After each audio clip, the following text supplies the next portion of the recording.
Mga pars, meron tayong bagong kliyente. Ngayon lang ito magpapaturo. So, tuturuan natin yung basic lang muna. Bibigay sa atin sa kanya yung job street lang muna. Ang pagtuturo kasi hindi natin pwedeng biglayin. Kailangan job straight muna tayo ngayon. Kailangan matuto siya muna sa dalawang suntok na yan bago tayo mag-apply kung ano-ano pa man. Sige. Go! Forma! Jump! Jump! Jump! Jump! Jump!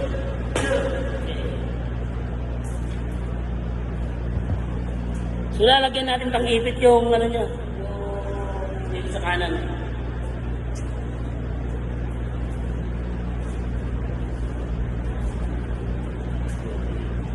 Ayan.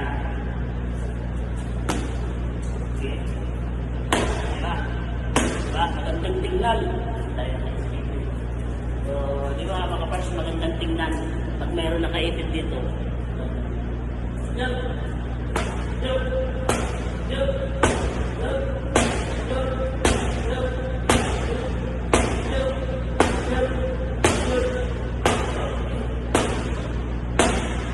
So mga pars, pagkatapos ng job, ililipat natin yung inipit natin dito sa pila. Sigat natin sa kaliwa. Straight naman tayo, straight. Straight.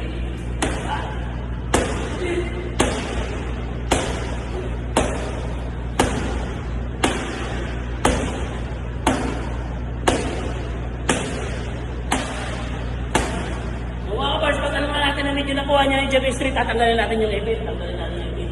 Saka tayo magbibigay ng job street. Job street. Apa? Street. Street. Street. Street.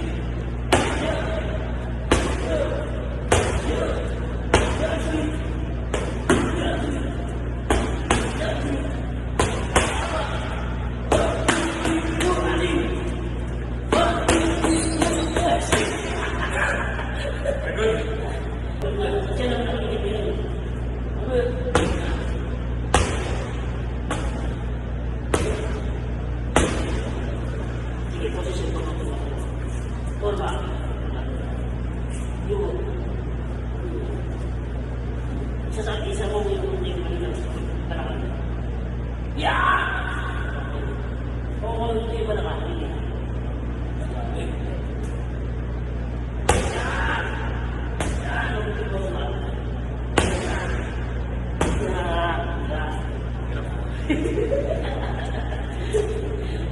Mahirap yan pagkuna.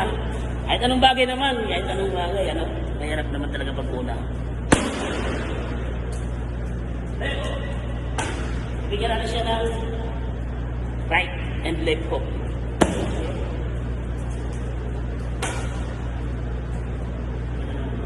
Leading.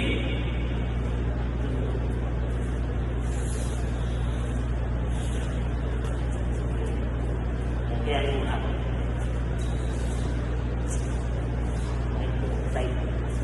Maraming option yung mga pars ha.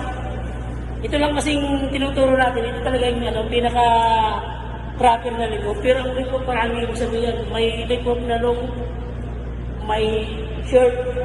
Tulad ng uppercut. Ang uppercut mga kapars, marami rin yan option yan. May uppercut, long uppercut, short uppercut, long uppercut. Pwede yung tabiliran, yung ginagamit medal steel.